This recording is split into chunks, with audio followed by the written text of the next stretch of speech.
Hello, everybody. Thank you so much for joining us. I just want to say welcome. We're excited to have you here. My name is Jenna Quinn, and it's my pleasure as the Assistant Director of Alumni and Affinity Engagement to welcome you all to this edition of the 49er Industry Chats. Just so everyone's aware, this is recorded. So really what that means for you is it's going to be available to you on demand on our website at www.csulb.edu/alumni. So feel free to watch it again, share it with a friend or a colleague, or really anyone who you think might get something out of this. And so with that, let me introduce to you our speaker today. So happy to introduce Jace Gutierrez. Hi, Jace. Hi, Jenna. Hi. Well, let me read your bio out to folks just so everyone can kind of get get to know a little bit about what you're about. Sound good? Absolutely. Sounds great. So Jace Gutierrez is an alum of Cal State Long Beach and graduated with a bachelor's degree in liberal arts, focusing on journalism and public relations with a minor in comparative literature. He has owned and operated several Las Vegas and Los Angeles corporations in the music and entertainment industries, strategic marketing, and event planning industries. He is presently the business owner of a martial arts academy called Mission Muay Thai Inc. in Long Beach, California. Jace is a NASM-certified personal trainer, stretch and flexibility trainer, virtual coach, and certified Muay Thai teacher under the Thai ministry governed in Thailand. Jace is also the father of 4 daughters, lives in Long Beach, and owns and operates a nonprofit organization called Make It Your Mission to assist youth in breaking down financial barriers in the Long Beach community so that they can learn and train the Muay Thai art for self-defense while learning how to enhance their strengths and fitness to build a stronger mind and body toward a healthier lifestyle. Jace, you are out there just owning it, man. Oh, yeah, that's a good word. Owning it. Yeah. And that's one thing being a business owner. You got to own everything and own, you know, everything that comes with it. So, I'm passionate about what I do. So, but first off, thank you for having me. I'm honored to be here. Thank you, Jenna. Yeah, no, thank you so much for giving us your time. Let's jump right into it. Yeah. So if you don't mind, if you could start off with, a little bit of background on you and, what your life and experiences were like before coming to the beach that led you to come to the beach in the first place. Yeah. Long Beach State, I knew I wanted to go to Long Beach State. This was 1996 when I graduated high school.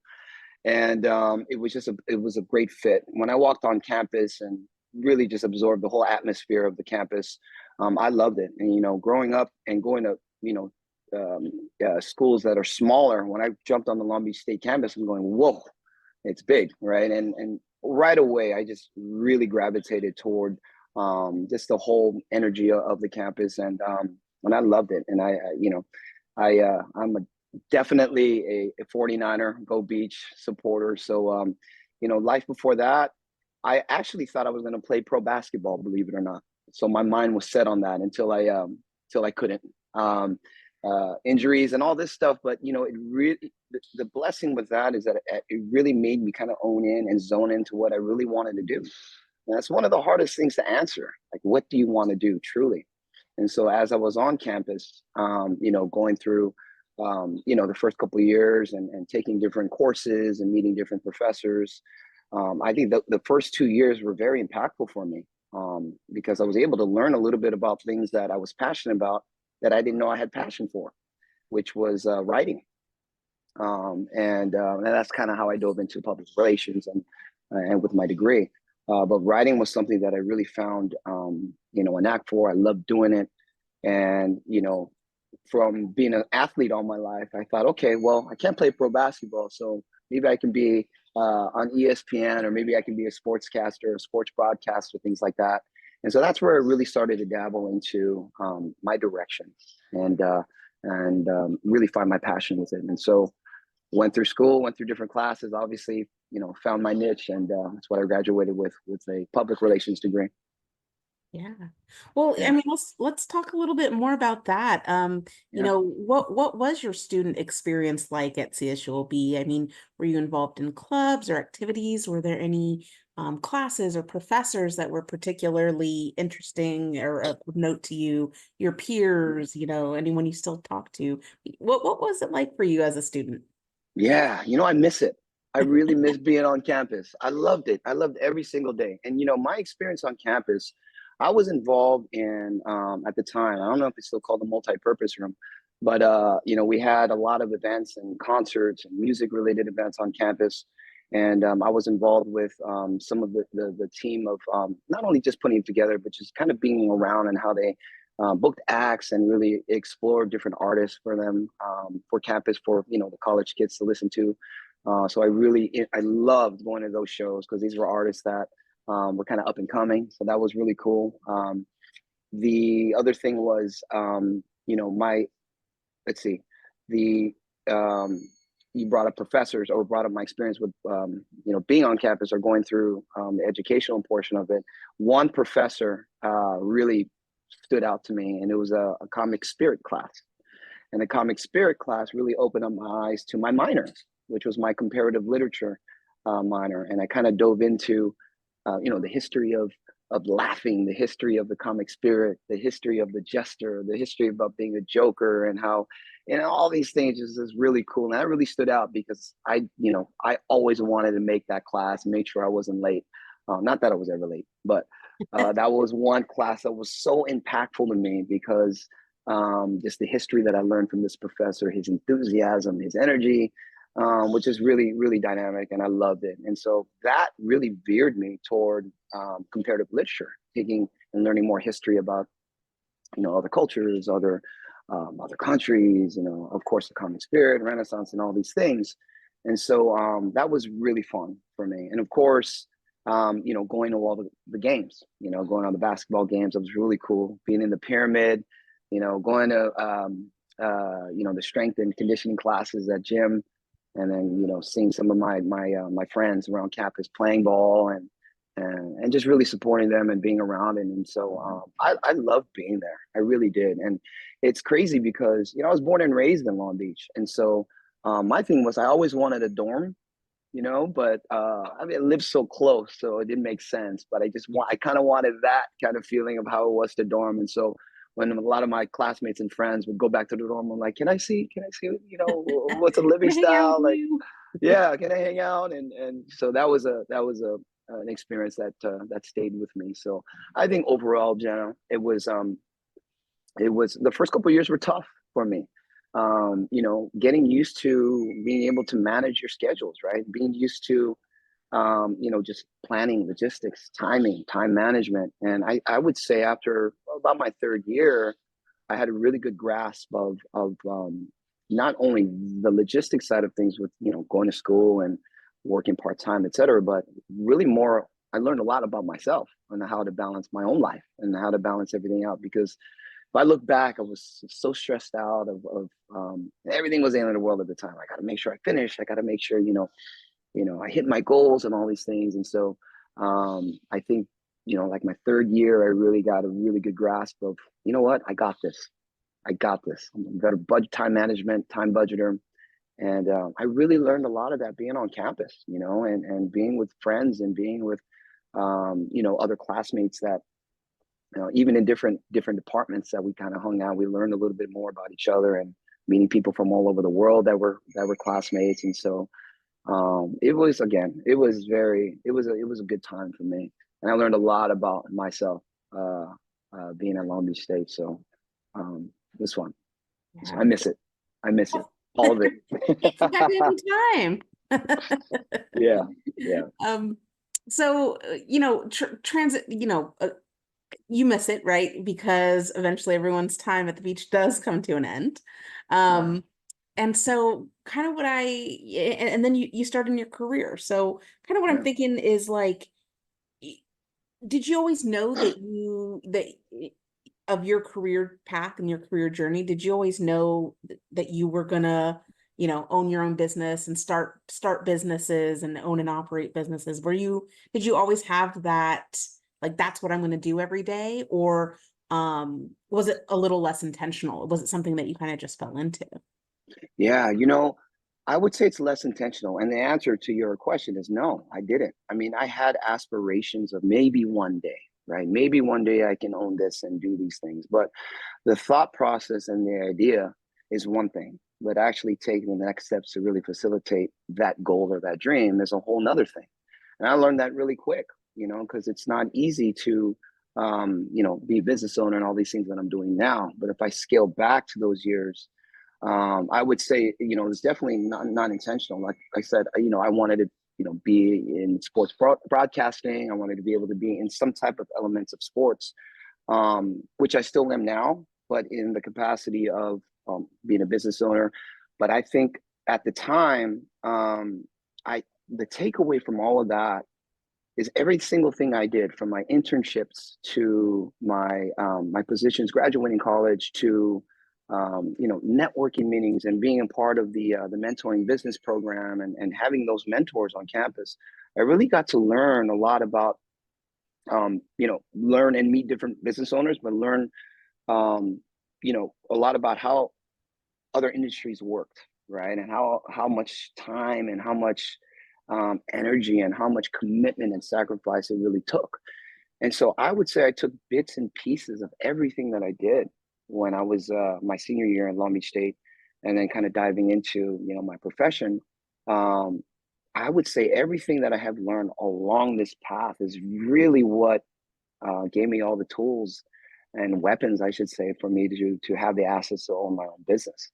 And I'm talking about, Jenna, everything from my classes in my junior and senior year, from, all right, so here's a PR project. You need to make a press kit, okay? I'm not a graphic designer, but we were taught to design brochures and trifolds and one sheets, and how to develop a press kit and press releases, and how do you communicate, right?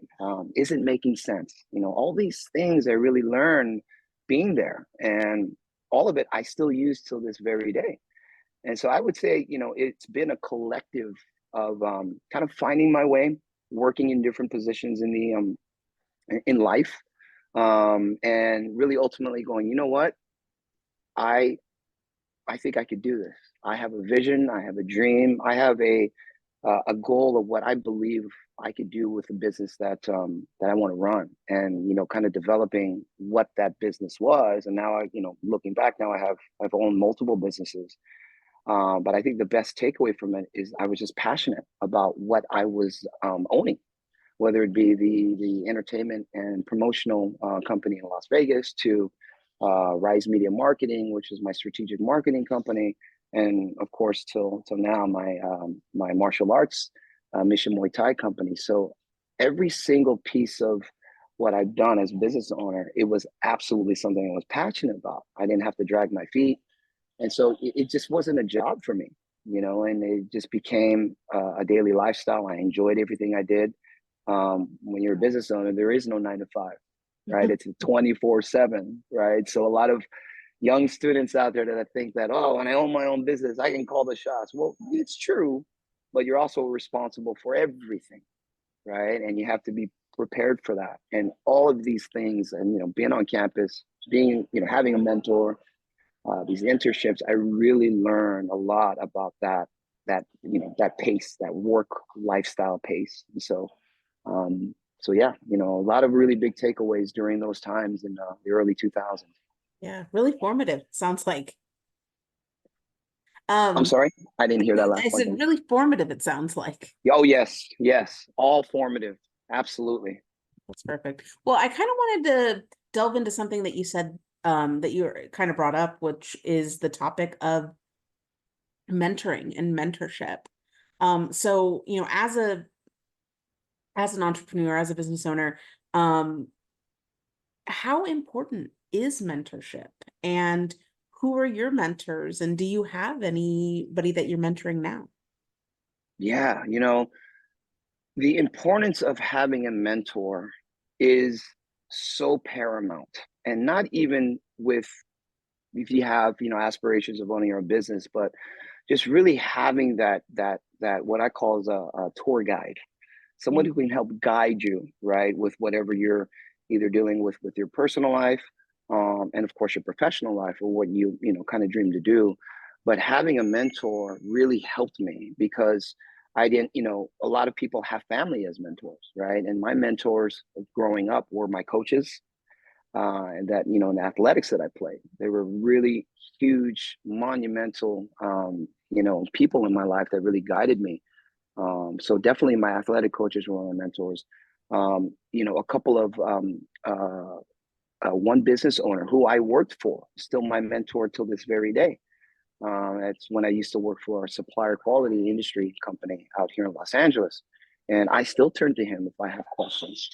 Right. And I think that's one of the things is that getting that help, getting that support, and knowing that you have somebody to be able to call or contact and really ask about anything is so key because you need to ask for help. Help is okay.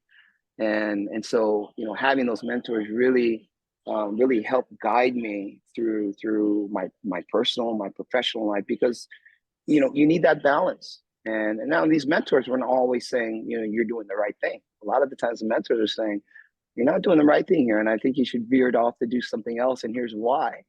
And at the time, you would really look at it, go, wait, as a young man, I was very like, I'm going to do it my way.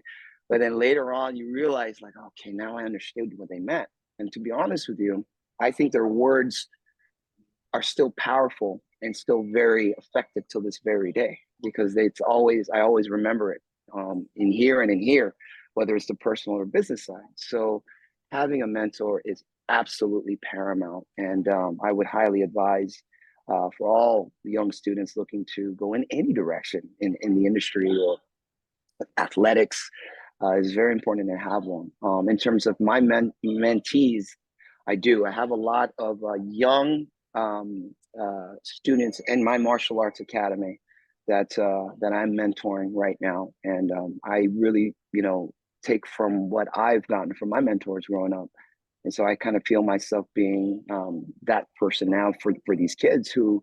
And they're younger. They're in 16, 17, about graduating high school, ready to take on college life, college campus life. And so a lot of them are athletes here in my academy. And so I can relate, and they can understand where I'm coming from. And so these kids are amazing. They're just really bright, young people, just, very energetic, very passionate, very driven.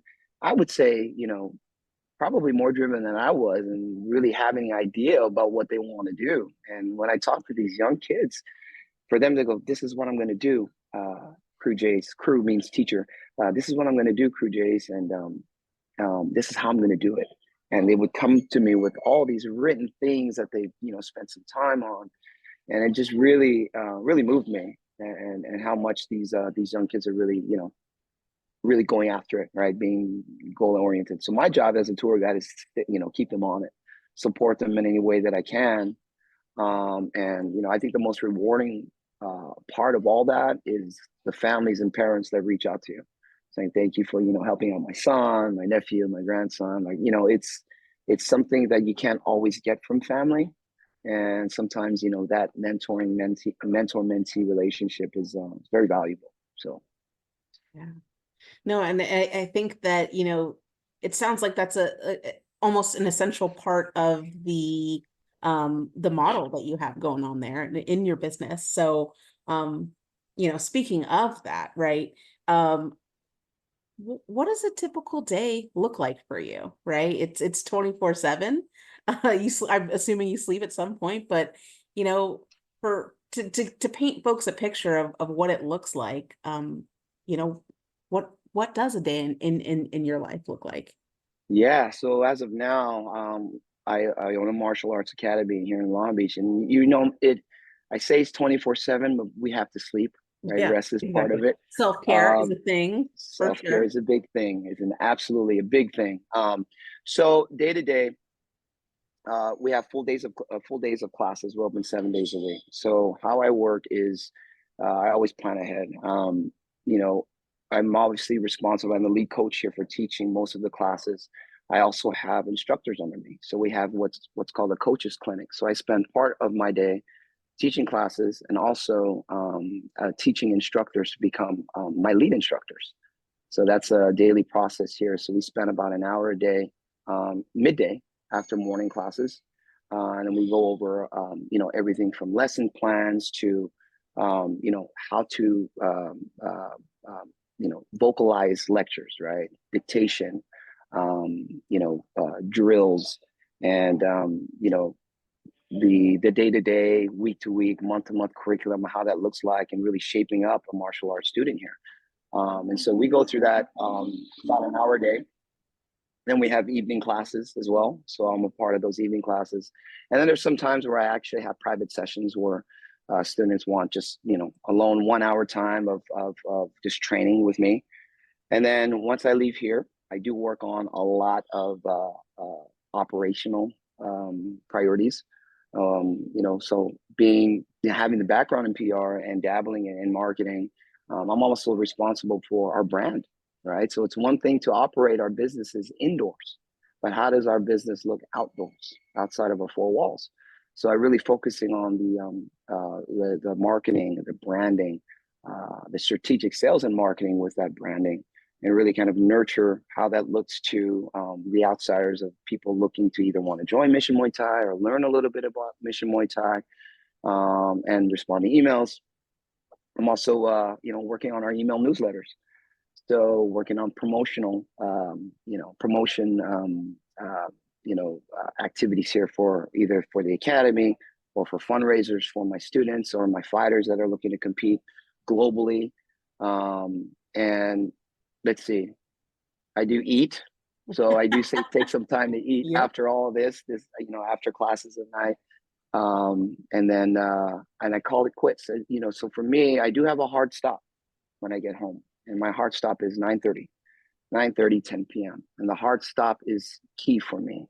And that means putting my phone on sleep, and being there with my family, and absolutely being present for them, because that's part of the balance and lifestyle that I've learned along the way. Because you can get so immersed into your passion, right? Which is great. But having my family and having my children and being present for them is also very important, and just as important. So I've done a really good job of just shutting down, right, and really turning everything off, and spending time with my kids. And I get about 4 to 5 hours of sleep if I'm lucky, which is all I need. This is all I need. Okay. Okay. And I get up at around 5 to 5:30 a.m. every day, and I start my morning routine, stretching, eating, meditation as well. That's been a huge part of my life, my lifestyle.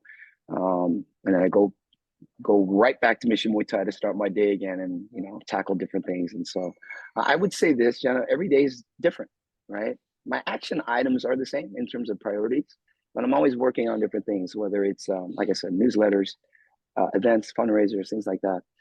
So there's never really a dull day here. Yeah. Well, that's great. And I love how you kind of just incorporate that advice of the work-life balance, right? Like you got to have it. It's so important. And I think that's a really great message. Um, I'm going to ask one of my favorite things to ask, which is a two-parter question. Okay. Which is the first being, what is the most challenging part of your job? Ooh, easy. Balance. I Mm, think I touched a part of that, briefly, but balancing your personal and professional lifestyle is very challenging for me. And I think when I was a younger business owner, I kind of looked at that as a weakness, right? Why can't I balance this? Why can't I do this like others? And then I started comparing myself, right? Well, if this owner and entrepreneur or business owner can do it, why can't I do it? And that's where I kind of got caught up to going, wait, hold on. I know my life better than anybody else. So with that being said, I should be able to balance and not be so hard on myself. And so I think balance is something that you can't master, but I believe if you have the approach of being cognizant of balance of your personal and professional lifestyle, I think every day, for me at least, gets better and gets a little bit more, consistent. And I think consistent is really the key. Some days are better than others. And I've gotten better almost every year to where I even set little reminders on my phone. 5 minutes to breathe, go outdoors, go for a walk, clear the mind, come back. And so those things I would have never done when I was younger. Like, I got this. I don't need to do that. But it was helpful. And these little things that I've done for myself really help, be able to balance out my daily life, because it's needed, and even prioritizing, saying, you know what, on Sunday is a hard stop, I'm not working. This is a day of, spending time with family, relaxation, things like that. And, it's easier said than done, right? Because my kids want to go out and do stuff too. And we have things to tackle together as a family. And so I think the balance in my lifestyle and in my life has been the most challenging. And, it's a work in progress every single day, but I'm not as hard as on myself that I used to be. And I always tell myself, I got this. All right. A little bit of a stressful, afternoon, but I got this. We'll be able to rest tonight and go for a walk and things like that. And it's really helped me with that balance, with that challenge. Awesome. And so the second part of that is, what is the most rewarding part of your job? Another easy one. Rewarding is seeing these students, their energy, the reward from what I deliver as a teacher, and how we impact their lives. And we're talking all ages, from ages 6 to 66. Some I have one that's about 69 years old. That is absolutely the most rewarding thing. It's really, again, I talked about it earlier, is taking bits and pieces of everything I've learned as a young athlete, being a mentee, having that mentor, and really able to bring all those things together now, being in my position and sharing those experiences, right, is the most rewarding. Seeing these kids and knowing that, they have somebody that has their back. They enjoy coming here. They enjoy, being a part of our team, being a part of, the community, being a part of, the camaraderie, the teammate atmosphere. And it's as crazy as, it's a 1 hour Muay Thai class, Thai kickboxing class, and it really, transform their day. They could be having a bad day or a hard day at work. They come for a 1 hour class in the evening. They're like, oh, yeah, I feel so much better, and I think just having that sense of being able to help, being, be able to support and be that I guess role model. I never really called myself a role model, but having that person and being that person to be able to help them with their lives, personal and professional. Because I get questions about, professional advice every day from these young kids. And so I think that's definitely the most rewarding thing for me, because that was the most impactful thing for me growing up and being a young college student. So paying that forward and now owning this business and being successful, I think it doesn't get any better than that. So Yeah, that's awesome. And definitely sounds rewarding to me. And so, as far as the changes and shifts we see in different industries, I think that the rise of different technological advances, specifically AI, has a big impact across many different industries. How is AI impacting your work? I know a lot of what you do is like that physical coaching, but as far as like the business side, right? Like how do you use these emerging technologies, and what kind of impact do they have for you?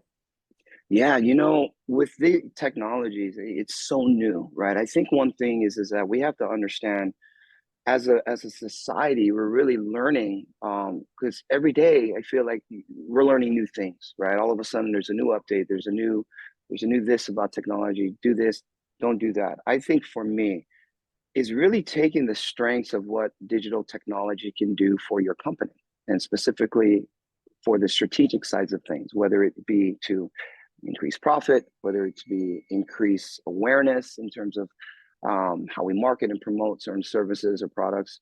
But how it's impacted us is mainly on the operational side, being able to manage our student base, having AI, which we utilize every day as a communication tool, being able to, not miss a call or not miss a text or not miss an email because we're so dynamic in our daily lifestyle. People want answers quickly, right? People moving fast. People are moving from one thing to another, and all of a sudden, we kind of become an impatient type of community where, if you don't get the information fast, then you may lose whatever a potential business, potential opportunity, etc. So for us, we use digital technology mainly for strategic operational uses, and being able to reach out to people with frequently asked questions in case they can't get one of us on the phone. So being able to provide informational, knowledgeable, feedback or knowledge-based content for our academy has been key. Again, answering phones and being able to get back to our students or potential leads for people to become students has been very revolutionary, I would say, because now the days of being on the phone, pounding these calls and taking calls and sending out, X amount of emails a day, has become very reactive, really reactive. And so AI and digital technology has really, taught us to stratify better and be more proactive and staying ahead of it. We're not perfect, but I think what we've done is be able to utilize what works for us, what our strengths are, and where we needed to improve at. And so I wouldn't say that we use AI for everything, but I absolutely look at what technology is coming out every day because you have to be able to be ahead of it. Because these young professionals, even these younger students coming into, whether they're students or whether student members or whether they're, asking advice, right? Using me as a consultant for their company. If they ask me something about, what's messenger AI, and I'm going, well, I don't know, I won't be able to help them. And so I just think for me is being that, staying ahead of it, staying ahead of what the technology is, learning more about it and utilizing that, for our strengths, not necessarily for its full capacity and full bells and whistles, but what's really going to help our business today. And that's kind of how I've really, kind of looked at AI and digital technology, all the way to social media too, right? Being able to broadcast and market. So all that is really encompassed under that digital technology umbrella. So I would say learn everything, absorb everything, read as much as you can about everything. It's only going to benefit you and your business. Yeah. And in that vein, right? What kind of professional development or continuing education do you think is important or has been important for you? Yeah, it's very important because I'm a creature of structure, right? So me reading things and getting the gist of certain things is great. And so I've done stuff on actually even through LinkedIn where they've had online certifications to, let's say you want to learn more about what caught my attention is the human body and be able to, how do muscles work? How do they contract, right? And what are the best ways to be able to be more flexible? Sounds like a very simple, basic, common question, right? Stretch more. Well, that's not always the case. So I really, I said, you know what? I'm going to take this course. I'm going to learn a little bit more about what stretching and flexibility really is. And so I really learned more about the body. I learned more about how every human body is uniquely different from the others, right? What may work better for this student or human body versus the other. Age plays a difference, right? What's going to be more impactful for someone, 50 and over versus someone who's, 20 and under. And so those things really like, venturing out and using those resources. That's one thing. There's so many resources out there that if you're looking to learn more and increase your knowledge base about whether it's your professional or your personal lifestyle, take advantage of it, because I think that's one of the things that gets underutilized. Back in the day, for me, you have to go to the library, right? I was always going to the library. We have the digital technology right in our fingertips to be able to research and really kind of dive into the things that we're interested in or passionate about. So I would say, always utilize the resources we have online, because there's so many, and I feel like they're changing every day. Sometimes I think we overconsume, but I think when you start really reaching out and searching for what it is you're trying to accomplish from, your directives, it's out there. So it's absolutely, it should be a consistent, process in terms of learning, Yeah, extensive learning. yeah, for sure. And for you, right, you have in your particular business, there are people that you manage, right? So as a business owner, what's your approach to managing people and being an employer? Yeah, working in different industries as a young man, I really learned how I wanted to be treated, Mm, right? I knew that for me, um, I was the type of worker that, effort, right? Effort and, really goal oriented, very passionate, a lot of energy. And, I was managed differently in different places. So what I've done is really learned about, you know, where would I want to work and what kind of a management person or staff would I want as a business as a young professional. And so I really looked at those things that I'm like, this person was didn't didn't get it, or this person they were a little bit more accepting, and I kind of really learned a lot of traits from different owners growing up. So for me, it is really being in their shoes, right? And really being empathetic to um, what are they learning? Are they passionate about being here? Are they incentivized, right? Is there a purpose of being able to grow outside of certain goals, right? And for me, is always making the workforce and the relationship dynamic, right? And the communication is very, for me, learning as a young professional. I always felt I was never really communicated with, right? And then clear communication about certain things, whether it be you know, um, anything, an action item during the day, or goals for work, or monthly goals, quarterly goals, etc. And really giving my team a really dynamic atmosphere for them to be always, having fun, but always also being able to be accountable, right? Be responsible for the action items that you actually care about. And so for me, I think the approach was, they love what they do and they care about what they do. And with that, I want to make it for them. They're always reaching for something. There's never really a ceiling on top of our academy.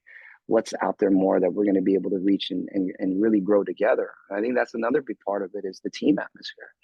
Being an athlete and being a part of a team, and it's been fun working and being able to be with different teammates and different staff members, and let's do this together type of environment. And so there's really no one, not letting anybody else down.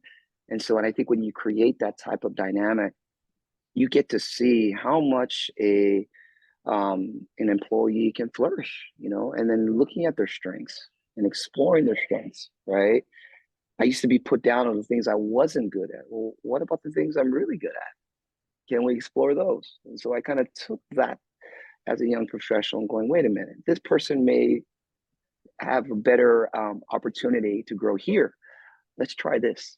And so not being afraid to take, risk, and being communicative about it. And so I just, for me, the easiest answer is putting myself in their shoes. What I want to work in here, what I want to work for myself, right?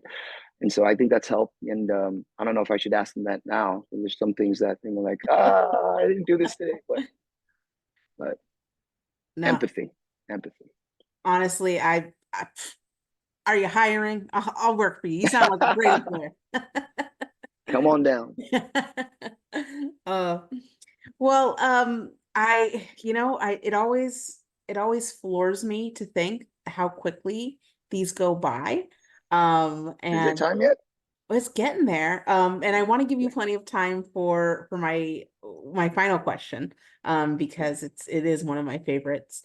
Um, but so question I want to ask is, if you had a magic wand or maybe a time machine or something, and you could go back in time and talk to yourself when you were about to leave the beach or maybe had just left the beach, um, what advice would you give yourself?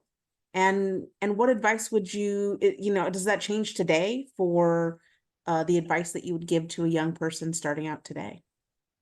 Wow. Great question. The thing that my blink that pops right up is, let's see, I would ask myself, why worry? Why Okay. worry? Okay. Why worry, young Jason? Do you have an answer for what you're going to attack or trying to accomplish? Yes. Do you have an answer for what you're trying to accomplish or attack? No. Well, why worry? Why worry, right? For me is I would definitely tell myself it's not the end of the world, right? And that time is really the master. And why worry so much? You are always going to figure it out, right? If you don't have any absolute definitive yes answers or any absolute definitive no answers, then what's really in between? And that's what I would tell myself. I used to worry so much about everything, about, meeting my goals, getting an A on my final, being, a top performer, all these, why are we worried, right? In time, for me, it was really who I am, being myself, being dedicated to, my work, and everything would really take care of itself. And it did. There were some professions that I ended up in time not liking. I thought I did in the beginning, didn't like it. So why am I worried? We'll figure something else out. We'll venture into some other thing, right? So that's what I would tell myself. Don't worry so much, right? You're going to figure this out. And I still utilize that same mindset today. I mean, is that still what is that the same advice you would give to a young person just starting out who is looking for that path, or maybe is looking for that path to business ownership? I would say no. I would say a different answer. I guess for me, I just put myself when Yeah. I was younger. Sometimes I kind of want to slap myself when I'm like, oh, why are you so? Um, I would say to a young person out there, I would absolutely say absorb everything around you, right? Make sure it's something that you're passionate about. Okay. The passion, that word passion, I cannot, you know, make this any more clear that once you find something you're passionate about and that you truly believe in, whether it's, money is a goal or not, right? Everything ends up working out the way it's supposed to work out because you are the ultimate driver of what you're passionate about, right? You determine the outcome of all that. And I would say absorb everything, find what you're passionate about, and say yes to everything, right? Say yes. And what I mean by that is, all right, well, you're going to take this seminar, you're going to learn about this. Okay, yes, I want to learn more. And all these resources that we talked about earlier, right? Say yes to everything. Going to a networking event. Maybe it's 30, 40 minutes away, but you know what? That 30, 40-minute drive could be very impactful. You might meet somebody or meet a team of people that you are going to run into in the future. And that's what I meant by absorbing. Saying yes to everything, absorbing all the information, and just really being truly passionate about what you want to do. And it's not easy. But I think in time, when you find that, it's pretty magical and powerful what'll happen to your life after that. Yeah, for sure. Well, Jace, thank you so much for spending this time with us and for sharing your story. I think there's a lot of good nuggets of knowledge and wisdom and information in there. So thank you so much for that. Thank you, And Jenna. yeah. And so all of you who have joined us, thank you so much. Thanks for spending this time with us as well. We want to make sure that you stay in touch with us. So feel free to visit us on our website. That's www.csulb.edu/alumni, as well as following us on social media. We're at CSULB Alumni on all the different social media platforms. And we encourage you to stay up to date. Give us that follow so that way you don't miss the next 49er industry chat or the next opportunity, right? That you can say yes to, right, Jace? Absolutely. You got it. Awesome. But yeah, Jace, if folks wanted to stay in touch with you and maybe continue the conversation, what's the best way they can get in touch with you? Yeah, you can always visit our website, missionmuaythai.com.